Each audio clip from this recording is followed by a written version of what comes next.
Maka setelah Musa sadar kembali, dia berkata, Maha suci Engkau, aku bertaubat kepada Engkau, inilah awal aku beriman. Sejak kapan Nabi Musa beriman menurut ayat ini? Sejak kapan? Kan jelas ayatnya. Sejak kapan Musa beriman menurut ayat ini? Sejak Allah bertajalli di kesadarannya Musa. Sekarang tanya dirimu, sejak kapan kamu beriman? Jawab atuh, cari cingwai. Kalau ditanya sama saya, pedoman hidupnya apa? Al-Quran. Gagah kalau ditanya. Ditanya aja satu ayat ini. Kata Quran, kamu baru disebut orang beriman kalau Allah sudah bertajalli di kesadaranmu. Gitu kata Quran. Ente kapan mengalami ini? Baru baca walamma lama. Baru gitu aja udah ngaku beriman. Lam gunah. Walamma ja 5 harokat. Walamma jaa Musa. Musa domah menghadapi wau 2 harokat atau bai namanya. Hebat Ibu Ustazah. Jadi itu namanya apa, Bu? Mad-Tobai. 2 harokat. Ibu orang beriman? Insya Allah. Padahal kata ayat ini tidak disebut orang beriman kalau belum Allah bertajalli. Ya saya semuanya Bapak Ibu. Makanya di Quran masuk akal kalau ciri orang beriman itu ingat kepada Allah. Karena Allahnya sudah bertajalli. Karena Allah sudah bertajalli, dia sudah menyaksikan. Kalau sudah menyaksikan, apa yang disaksikan? Ingat. Makanya ciri orang beriman di Quran dikatakan, kalau dia sholat, dia sholatnya mengingat kepada Allah. Orang yang aku beriman, sholatnya cuma ingat bacaan doang. Ingat Allahnya mah boro-boro. Maka disebut orang munafik kan begitu kata Quran. Betul nggak? Betul apa tidak? Baca tuh Quran surat An-Nisa 142, 145. Mau menjadi Musa? Mau. Nah kita ini selama ini puas dijejali ilmu katanya, walaupun tidak mengalami.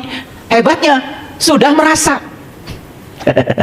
Begitu perang Amerika sama Iran terjadi, muncul banyak pengamat perang. Konsep apa pengalaman? Lumayan dibayar lah. Ngacapruk ya. Ngacapruk tuh bahasa Inggris.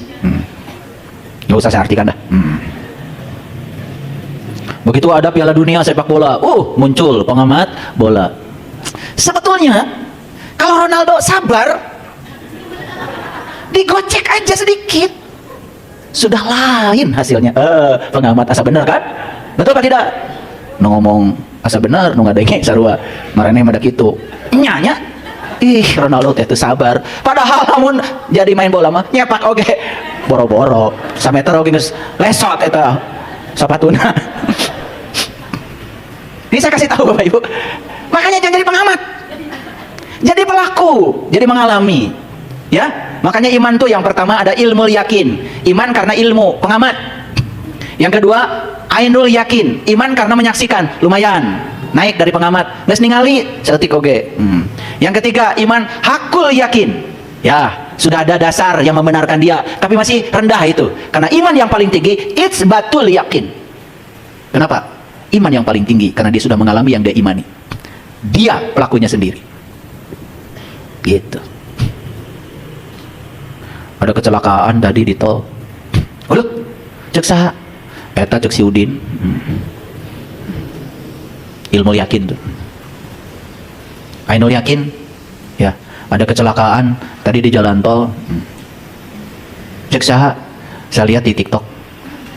Bari jeung teuing di mana eta kecelakaan teh? Betul nggak? Oh nama ningali lah di TikTok. Ainul yakin. Ada kecelakaan tadi di tol. Cek saha? Saya lewat pas kecelakaan terjadi. Hakul yakin. Ada kecelakaan tadi di tol. Cek saha? Dewek nu cilakana. Wah itu isbatul yakin. Kalau saya jelaskan yang tadi itu susah, kalian nggak ngerti tadi. Diberi contoh aja di sareri. Betul ya? Makanya iman itu yang paling tinggi isbatul yakin. Yakin karena dia sendiri yang mengalami. Bukan konsep, bukan kata orang, bukan kata ustadz, bukan kata guru. Dia mengalami langsung. Makanya guru yang sejati bukan menjejali muridnya dengan pengetahuan, tetapi mengajak para muridnya untuk mengalami langsung. Gitu. Paham ya? Bisa bedakan? Bisa. Oke, coba baca Bapak Ibu ayat ini. Setelah tadi kan sudah dibaca ayat 21-nya tadi. Lau anzalna hadzal qur'ana ala jabalin la ra'aitahu khashi'an mutasaddian min khasyatillah wa tilkal amsalu nadribuha lin-nasi la'allahum yatafakkarun. Sekarang lanjut nih ayat 22-nya. Walladzi la ilaha illa huwa. Dialah Allah yang tiada Tuhan selain Dia. Bagi Bapak Ibu, ayat ini konsep atau pengalaman. Ayo dibaca tiap sholat. Padahal tidak mengalami. Ya toh? Kalau yang sudah mengalami, sudah tidak melihat yang lain lagi di semesta ini. Yang dia saksikan cuman dia. Semua kejadian di alam semesta ini adalah dia yang sedang menari dalam wujud yang beragam. Energi universal yang sama yang sedang menari di wujud dan bentuk yang beragam. Bakal menolak gak dia? Bakal menolak gak? Tidak. Apapun yang terjadi, dia percaya itu kebenaran. Pikirannya istirahat, tidak menilai benar, tidak menilai salah. Karena benar dan salah bukan di kejadiannya. Benar dan salah itu adalah penilaian pikiran. Semua kejadian itu awalnya netral, karena dinilai benar salah jadi tidak netral. Akibat benar salah jadi baik buruk. Akibat baik buruk jadi senang tidak senang. Akibat senang tidak senang, ini lawan ini kawan. Terus saja terjebak oleh dualitas. Apa yang terjadi? Batin kita menjadi kotor. Mau mengalami ayat ini Bapak Ibu? Indah kalau sudah mengalami. Wallahu allazi la ilaha illahu alimul ghaibi wasyahadah. Yang gaib dia, yang lahir dia. Tidak ada yang selain dia. War-Rahmanur Rahim. Semua yang berwujud di semesta ini adalah cinta kasihnya yang tanpa batas. Tadi malam ada yang minta konsultasi kepada saya lewat Zoom, suami istri. Setelah bicara dengan saya panjang lebar tentang teknik-teknik penyembuhan, sudah habis uang banyak, nggak sembuh-sembuh. Saya kasih tahu, sejam. Terakhir saya tanya, senang Bapak Ibu ketemu saya? Wah, alhamdulillah. Nangis dua-duanya. Saya bersyukur bisa ketemu ayah. Baru sejam aja saya sudah merasa ada perubahan. Tangan saya asalnya berat diangkat jadi udah mulai ringan. Belum apa-apa, belum praktek. Belum praktek makan sehat, belum praktek hidup sehat, belum dia kan baru 1 jam. Tetapi di otaknya sudah dibongkar semua hambatan-hambatannya. Kok tangan saya merasa ringan? Tapi satu pertanyaan saya, kenapa ibu sama bapak bisa ketemu dengan saya? Karena saya sakit, ayah. Dikehendaki nggak sakit itu? Tidak. Tapi kalau tidak sakit, ibu bapak bisa ketemu saya? Nggak mungkin katanya ketemu ayah. Kalau saya tidak sakit, nggak mungkin saya dengerin channel YouTube ayah. Jadi siapa yang mengantarkan ibu bapak ke saya? Sesuatu yang tidak disukai yang bernama sakit itu. Betul? Itulah kata Allah. Wallahu ya'lamu wa antum la ya'lamun. Allah itu tahu, sedangkan kamu tidak tahu. Baru dia merasakan ayat ini. Ternyata sakit itu adalah Ar-Rahman, Ar-Rahim. Sakit itu adalah cinta kasih Allah buat aku. Ada lagi yang bangkrut Bapak Ibu. Bangkrut. Duitnya habis, utangnya banyak. Ketemu saya juga. Saya tanya sekali lagi, kalau Bapak Ibu nggak bangkrut, bisa ketemu saya nggak? Justru kebangkrutan inilah yang memperjumpakan saya dengan ayah. Senang nggak ketemu saya? Senang sekali saya bisa belajar. Kalau nggak bangkrut, belum tentu bisa ketemu. Barulah Ar-Rahman, Ar-Rahim. Paham sekarang? Ya, Bapak Ibu ada banyak teori. Ya, kalau menyenangkan Allah, kalau menyenangkan setan. Betul nggak? Seolah-olah alam semesta ini dikuasai oleh 2 kekuatan. Satu kekuatan Allah, 2 kekuatan setan. Padahal setan itu nggak ada. Setan itu karena ketiadaan Allah aja. Ketika kita tidak sadar dengan kehadiran Allah, muncul. Setan itu bukan entitas lain yang bertanding dengan Allah. Bukan. Karena kita mengalami ketiadaan Allah, yang muncul yang seperti itu. Itu aja. Gelap itu kan karena ketiadaan terang aja. Coba baca lagi ayat ini. Wallahul ladzi la ilaha illahu alimul ghaibi wasyahadah huwar rahmanur rahim. Buat apa Bapak Ibu ngapalin Allah Ar-Rahman Ar-Rahim tapi tidak merasakan Rahman dan Rahimnya Allah? Coba ketika makan, rasakan Rahman dan Rahimnya Allah. Ya Allah, saya bisa mengangkat makanan ini dengan tangan saya karenamu. Sampai di sini saya bisa mengunyah semua makanan ini dengan mulutku karena kehadiranmu. Saya bisa merasakan semua jenis-jenis makanan yang saya kunyah itu karena engkau ada bersamaku. Saya bisa menelan makanan ini ke perut karena kehadiranmu.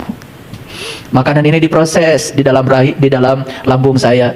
Mana ampasnya, mana dedaknya, mana sari-sari makanannya olehmu. Sebagian dialirkan ke darah, sebagian dialirkan ke tulang, sebagian dialirkan ke daging, sebagian dialirkan ke saraf sehingga aku sehat hari ini ya Allah. Itu karena kehadiran. Lagi makan aja kalau disadari kita bisa menangis Bapak Ibu, merasakan Ar-Rahman Ar-Rahim. Dari mulai cuci tangan, bisa membuka keran, itu adalah mewah. Air datang, terima kasih air, hari ini kamu masih berkunjung ke rumahku, kamu luar biasa. Tanpa kehadiranmu seperti apa hidupku? Tapi kita datang air di keran aja, abai, menghambur-hamburkan air. Begitu tangan menyentuh air, terima kasih ya Allah karena engkau hadir dalam diriku. Karena aku masih bernapas, aku sekarang bisa merasakan betapa sejuknya air ini. Subhanallah Bapak Ibu, setiap saat kita terus berterima kasih, berterima kasih, berterima kasih. Rasa syukur yang luar biasa, tidak meminta apa-apa, tapi merasa berkecukupan, merasa berkelimpahan. Apa yang terjadi? Kita jadi medan magnet untuk menarik semuanya. Ada orang kerja di rumah baru, dia bilang sama saya, baru aja mau bilang sama bapak, alpukat habis, kemarin ada yang ngirim pak, 1 peti. Baru aja ya bapak bilang pengen pepes ikan, ada yang ngirim pak, tadi udah saya sajikan di meja makan pepes ikan. Saya makan sepotong aja nggak habis, pepes ikannya banyak, bagikan tetangga. Jadi semua berkah itu datang kalau kita sudah selesai dengan diri kita sendiri. Jadi saya tadi bergurau ya, kalau kangkung aja nggak rindu sama kamu, pasti ada masalah. Tempe lari-lari malah di pasar. Ada masalah itu. Ya, oke. Lanjut. Oke. Ini ayat yang saya bacakan ini, hati-hati nih. Bagi sebagian orang masih konsep. Bagi seorang yang sudah mengalami, itu sudah jadi pengalaman. Hati-hati ya. Bisa membedakan. Ini yang masih konsep harus langsung ya. Oh, saya berarti harus mengalami langsung ayat ini. Kita lihat Al-Hasr ayat 23-nya. Wallahul ladzi la ilaha illa huwal malikul quddus.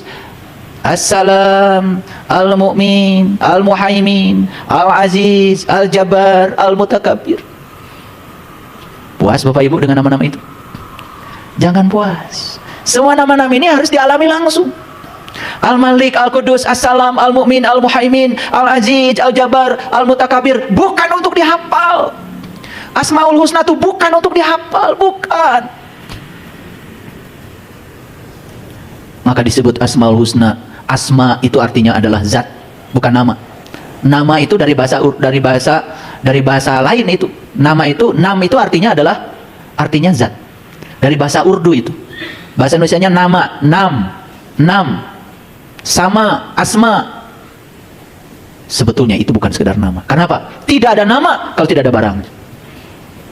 Setuju? Setuju? Makanya sebetulnya nama itu adalah zat. Jadi sebetulnya Asmaul Husna bukan nama-nama yang baik. Asmaul Husna itu adalah zat yang maha baik. Dan zat yang maha baik itu ada bersama kita. Tidak tidur, tidak ngantuk, selalu menemani kita. Dan zat yang maha baik itu kebaikannya berwujud Al-Malik, Al-Qudus, As-Salam, Al-Mu'minin. Itu semua jenis-jenis kebaikan dari zat yang maha baik yang harusnya disadari bahwa itu ada pada diri kita. As-Salam yang maha damai ada nggak dalam diri kita? Ada. Kapan merasakan damai Bapak Ibu? Coba. Ketika Bapak Ibu hening. Kapan Bapak Ibu hening? Ketika Bapak Ibu berhenti menolak. Coba. Berhenti menolak apapun yang terjadi saat itu, kemudian pikiran kita jadi tenang. Ketika pikiran tenang, sang raja dalam diri kita yang namanya kesadaran muncul menjadi raja. Karena selama ini sang raja ini kehilangan tahta. Karena yang diizinkan menguasai diri kita adalah pikiran. Pikiran itu kerjanya yang menolak yang dia tidak suka, mencengkram yang dia suka. Itulah kebisingan di sini. Kalau di sini masih bising, kesadaran tidak muncul Bapak Ibu. Karena kesadaran itu baru muncul kalau kitanya sudah berhenti dari kebisingan pikiran.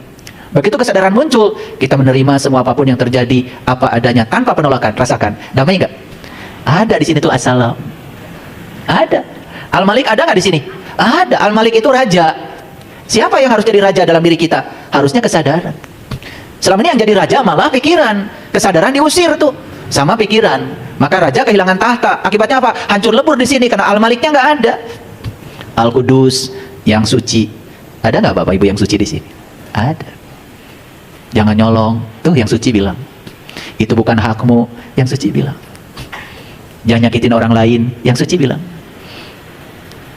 Jangan merendahkan orang lain. Yang suci bilang. Jadi sebetulnya ya Asmaul Husna itu apa tadi Bapak Ibu? Zat yang maha baik. Apakah kebaikannya ada pada diri kita? Ada. Perhatikan saya. Kalau Bapak Ibu kehilangan sifat dari zat yang maha baik itu di sini, sebetulnya bukan hilang, bukan tidak ada. Cuman sekarang ini sedang ketutup oleh ego yang ada pada diri kita. Ada semua. Al-Aziz ada nggak di sini? Ada. Al-Jabar ada nggak di sini? Ada. Al-Mutakabir ada nggak di sini? Makanya subhanallahi amma yusyrikun. Maha suci Allah dari apa yang mereka persekutukan. Lihat Bapak Ibu. Ketika Bapak Ibu hidup tidak dituntun oleh zat yang maha baik ini, sebetulnya kita sudah berada dalam jalan yang kotor. Makanya perhatikan, kenapa yang tadi kalimat Wallahul ladzi la ilaha illa huwal malikul quddus assalam al-mu'min al-muhaimin al-aziz al-jabbar al-mutakabbir subhanallahi amma yusyrikun. Suci di sini, bersih. Kalau kita ngikutin zat yang maha baik itu. Bapak Ibu, Asmaul Husna itu hidup apa mati? Hidup. Di mana hidupnya? Di sini. Kalau dibaca aja di Quran, hidup apa tidak? Tidak. Makanya saya bilang, Tuhan bukan mayat dalam kitab suci. Nyambung sekarang? Kok baru nyambung dari tadi? Nyambungnya lama ya. Jadi untuk menyambungkan judul yang tadi itu, saya harus cerita dulu kemana-mana. Baru terasa nyambung. Jujur Bapak Ibu ya, jujur ya, jujur. Banyak gak yang baca Asmaul Husna bolak-balik, tetapi perilakunya tidak mengikuti Asmaul Husna? Banyak gak? Banyak. Banyak apa banyak sekali? Siapa diantaranya? Karena Asmaul Husna hanya konsep. Dibaca ayat ini diulang-ulang setiap sholat, hanya konsep. Padahal dia itu adalah zat yang maha baik, dan zat yang maha baik itu ada bersama kita, hidup di sini. Tapi kalau hanya dibaca di situ, perbaiki tajwidnya, mati semuanya. Kenapa? Yang di sana itu tulisannya, yang di sini itu adalah aslinya. Yang di sana itu bayangannya, yang di sini yang sebenarnya. Tadi mau dinikahkan sama orang ganteng, tapi bayangannya nolak kan? Mau dinikahkan sama yang cantik, tapi bayangannya aja. Mau apa tidak? Tapi giliran ini bayangannya mau. Mau bayangannya atau mau aslinya?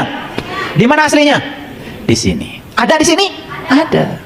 Cuman kita sekarang ini pada posisi keberadaan dari semua zat yang maha baik itu terhalang oleh ego kita sendiri. Nah, itulah pentingnya kita meniti ke dalam diri, belajar kesadaran, sehingga semua itu ada. Makanya saya dulu ketika diajarkan guru saya, segala kebutuhan tentang hidupmu sudah ada pada dirimu. Dulu saya diajarin gitu nggak ngerti. Tapi saya percaya aja sama guru yang ngajarin. Gak mungkin seorang guru bilang begitu kalau beliau tidak mengalami. Bagi saya kata-kata itu waktu itu masih konsep. Bagi guru saya sudah jadi pengalaman. Berarti saya harus hijrah dari konsep menuju pengalaman. Dan sekarang saya sudah mengerti kata-kata guru-guru saya itu. Segala kebutuhan tentang hidupmu sudah ada pada dirimu. Itu betul sekali. Ternyata kebutuhan hidup tidak di luar diri kita. Semua sudah ada di sini. Ya, subhanallah. Makanya di sini kata-kata subhanallah, maha suci Allah. Jadi artinya kata subhanallah itu Allah sedang memamerkan dirinya, ya, bahwa semua sifat-sifatnya yang diwariskan kepadamu itu akan membawa kamu kepada kesucian. Jadi sekarang kesimpulannya, kalau kita dibawa kepada alam-alam yang kotor dalam hidup ini, berarti kita sedang tertutup dari sifat-sifatnya yang maha suci itu. Itu aja. Jadi semakin jelas ya, Allah itu kekuatan positif.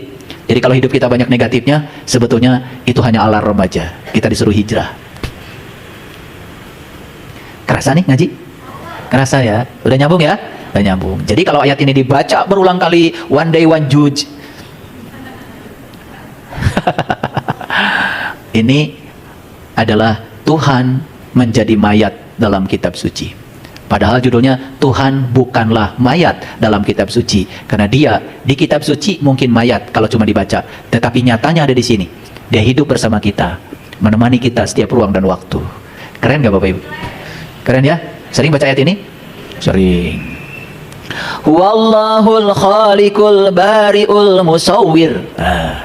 Maka Allah menamakan dirinya juga Al-Musawwir. Al-Musawwir itu arsitek yang agung. Apa yang Bapak Ibu? Perhatikan saya. Begitu dengar Allah Al-Musawwir, apa yang terpikir di dalam batin Bapak Ibu? Apa? Coba, masa nggak ada yang terpikir? Ini coba kalimatnya. Wallahul khaliqul. Al-Khaliq dulu yang bilang. Al-Bari yang mengadakan. Al-Musawwir yang membentuk. Kalau saya nih, begitu dengar ini, Wallahul khaliqul bari'ul musawwir. Yang pertama, saya ingat tubuh saya. Kok Allah itu ya mencipta tubuh saya, tapi tinggal di sini? Betul? Betul atau tidak? Beda kan dengan tukang kursi? Beda nggak dengan tukang cireng? Beda ya? Tukang cireng habis bikin cireng kemana itu? Cirengnya kemana? Tukang cirengnya kemana? Apalagi cilok. Tapi Allah itu setelah mencipta, beliau sendiri tinggal di dalam ciptaannya. Hebat ya Allah. Betul nggak? Terus Al-Bari yang maha mengadakan. Timbul pertanyaan pada diri saya, kenapa Allah mengadakan saya? Untuk apa saya ada di dunia ini? Apa tugas saya di dunia ini? Kenapa saya jadi manusia? Kenapa tubuh saya bentuknya kayak gini? Begitu dengar Al-Musawwir, arsitek yang agung. Arsitek? Di arsiteknya nggak tubuh ini? Pernah nggak Bapak Ibu berpikir, kenapa jari saya begini? Tidak sama panjang. Kenapa jempol saya misah sorangan jauh? Pernah nggak? Enggak lah pasti. Ternyata begitu saya merasakan Al-Musawwir pada diri saya, yang mencipta, yang mengadakan, yang membentuk, apa yang terjadi Bapak Ibu? Saya jadi tahu kenapa beliau membentuk tubuh saya seperti ini. Ternyata dari ujung rambut sampai ujung kaki itu isinya kode-kode, kunci-kunci untuk meniti ke dalam diri. Ternyata tubuh ini adalah kendaraan terhebat yang diciptakan oleh Allah untuk kita bisa berjumpa dengan dirinya Allah. Maka dalam hadis qudsi Allah mengatakan, kuntu kanzan mahfian wa ahbabtu an u'rifa fa khalaqtu khalqan. Aku adalah suatu perbendaharaan yang tersembunyi. Aku ingin agar aku dikenali, maka aku ciptakan ciptaan agar dengan ciptaan ini kamu mengenali aku. Jadi ternyata Allah menciptakan kita itu tujuannya hanya untuk agar kita bisa mengenali Allah. Kita sudah jauh Bapak Ibu. Kita dicipta itu malah jadi untuk susah, untuk kerja keras, untuk bertahan hidup. Betul nggak? Betul nggak tidak? Ya.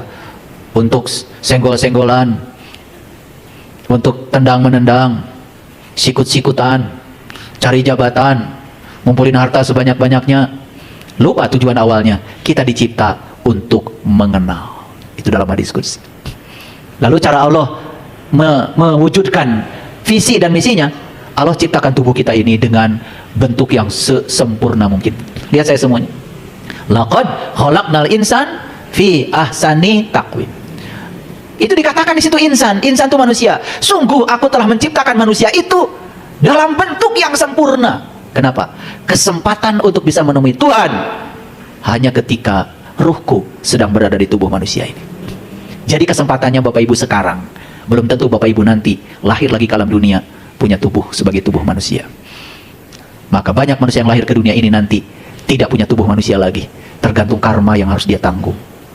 Kalau dia hidupnya kotor, menyakiti, merendahkan, mungkin dia terlahir lagi ke sini untuk menyelesaikan karmanya, tapi belum tentu dia berwujud manusia. Mungkin dia tinggal di tempat-tempat yang kotor, makanannya juga sisa-sisa yang kotor, bangkai-bangkai yang kotor. Itulah karma yang harus jalan. Itulah neraka. Neraka itu sudah kelihatan sekarang. Saya mau nanya Bapak Ibu, tikus bernafas? Harimau bernafas?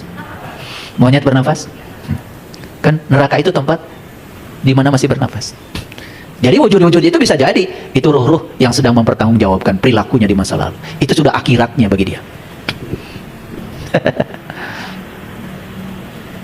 Laqad khalaqnal insan fi ahsani taqwim. Sungguh aku telah menciptakan insan, manusia, dalam bentuk yang sempurna. Perhatikan saya. Apakah tikus sempurna? Sempurna. Cacing sempurna? Sempurna. Monyet sempurna? Sempurna. Amuba sempurna? Sempurna. COVID-19 sempurna? Sempurna. Tidak ada ciptaan yang tidak sempurna.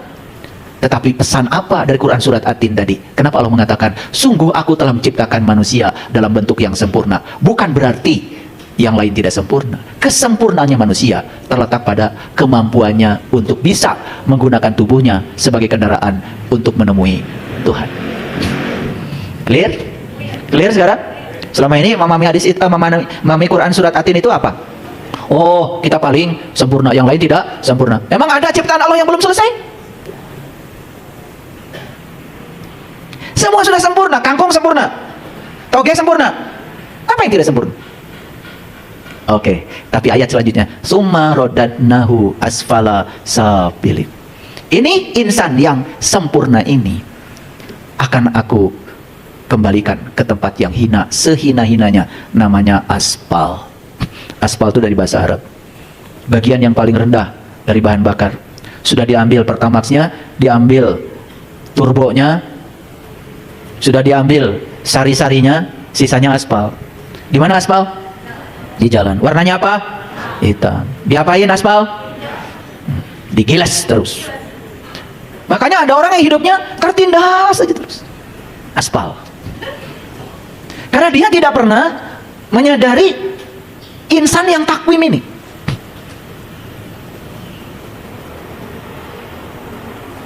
Mohon izin Bapak Ibu, banyakkah manusia yang hidupnya hanya berpindah dari satu penderitaan kepada penderitaan berikut? Betul? Tuh, tapi nggak sadar. Kenapa? Apakah Allah mentakdirkan begitu? Bukan.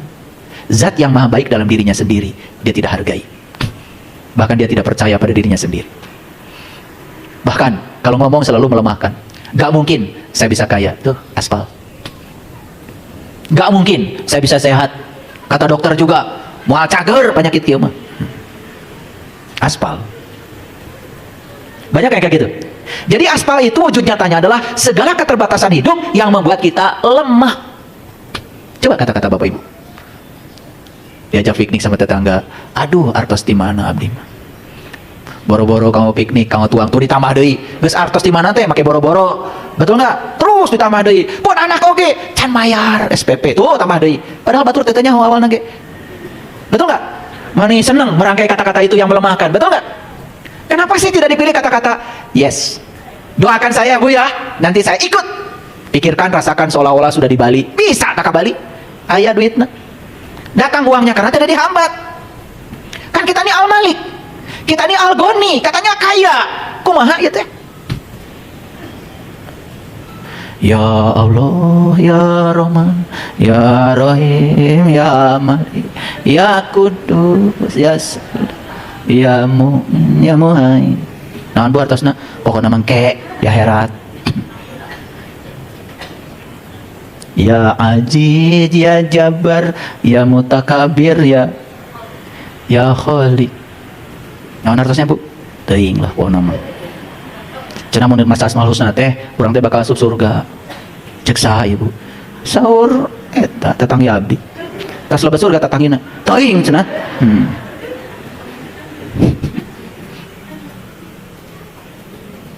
Nah, lalu dikatakan wallahul khaliqul bari'ul musawwir lahul asmaul husna. Maka dikatakan dia adalah pemilik zat yang baik.